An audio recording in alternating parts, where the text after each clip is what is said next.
Get ready for the dictation. Start.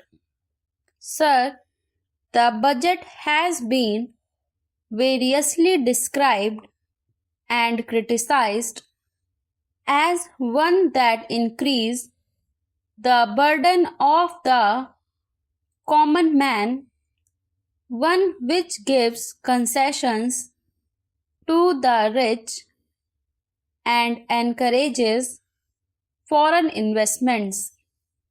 I agree, sir, that it is all this and much more, but it certainly is not a highwayman's budget.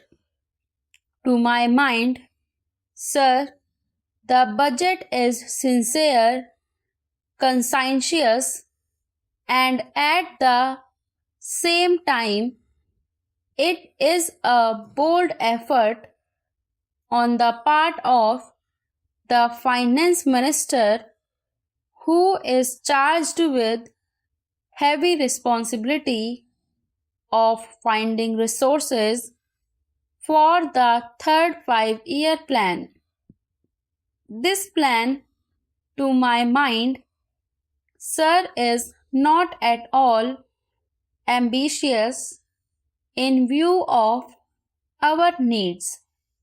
It may be looked upon as a rather heavy demand, but looking to our needs, it is not very ambitious. Sir, the fact that even the considerations of the coming general elections could not deflect the finance minister from the course which seemed to him necessary and proper, should earn him the appreciation of every right-thinking man.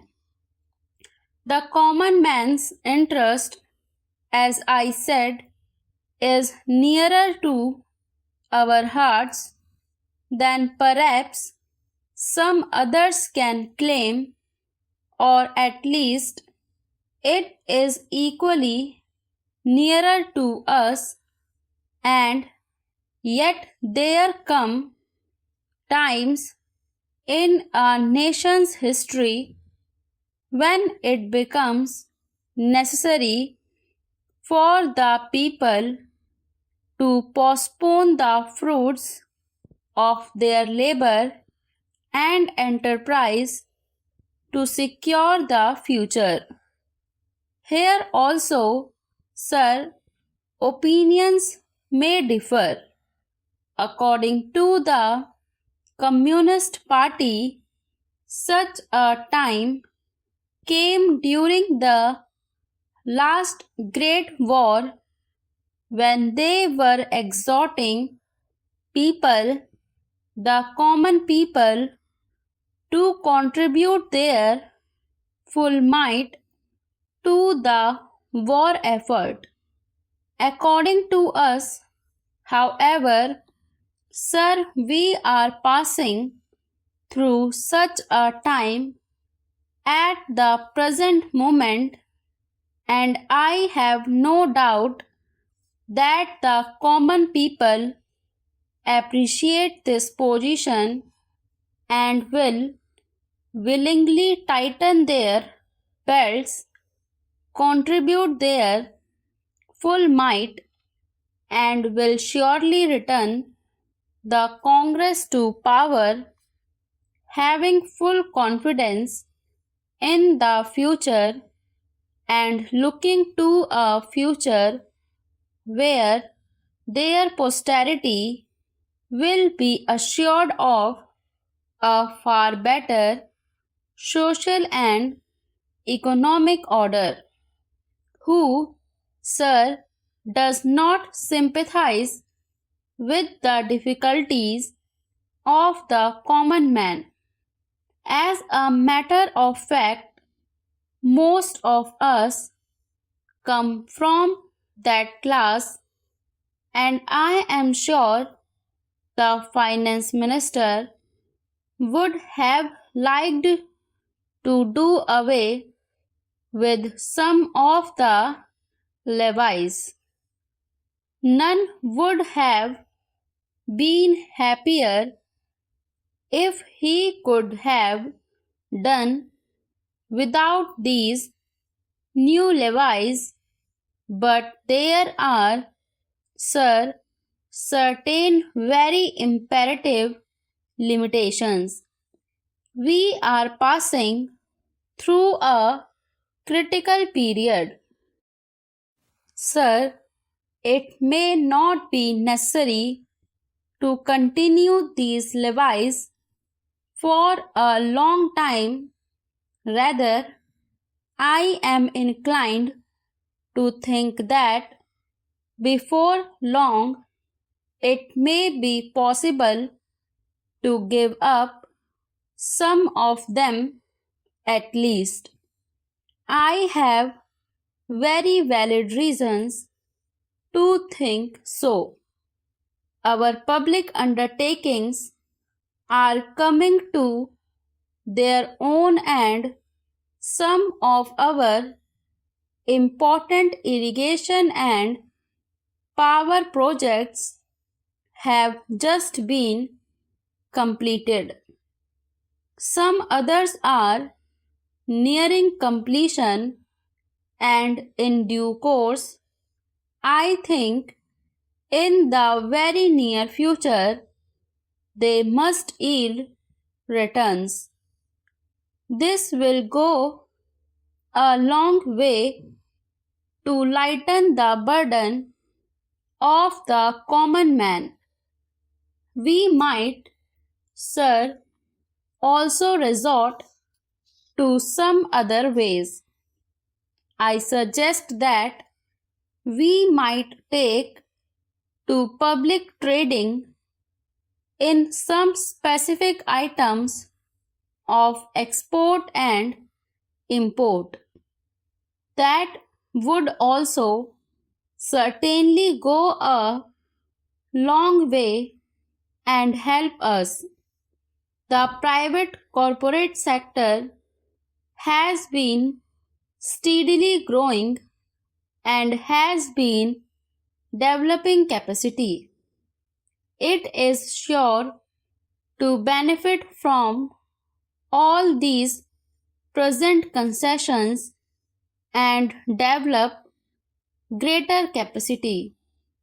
This sector must come forward to meet new demands for taxation in the future.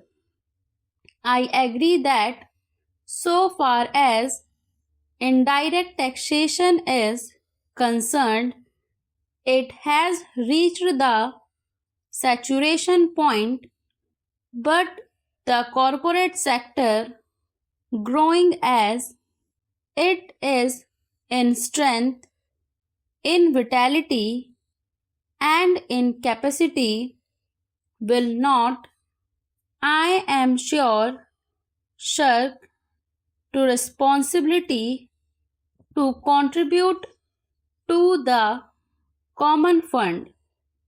I wish, sir, the committee which had been appointed to go into where the additional national income had gone had entered upon its labors a bit earlier and had made its findings available to us.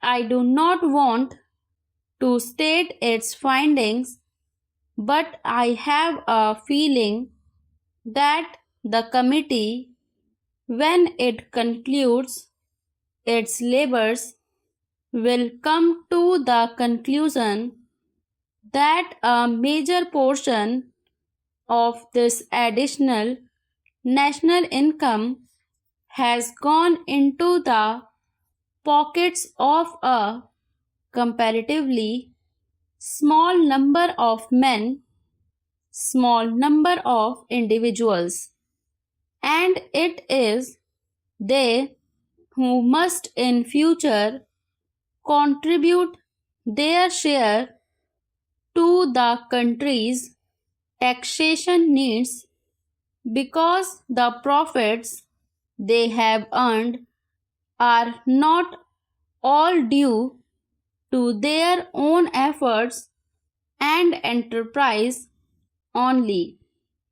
To a very large measure, they are the result of the economic policies of the government and due to certain other circumstances to which they did not contribute anything. Therefore, there is ample justification for the two taxes, the capital gains tax and the excess profits tax. I need not go in detail into all the reasons that my honorable friend has explained earlier so lucidly, but I must say that I entirely agree with them all. Having said this, I would like to say a few words about allocations which have been made to the various ministries in the budget.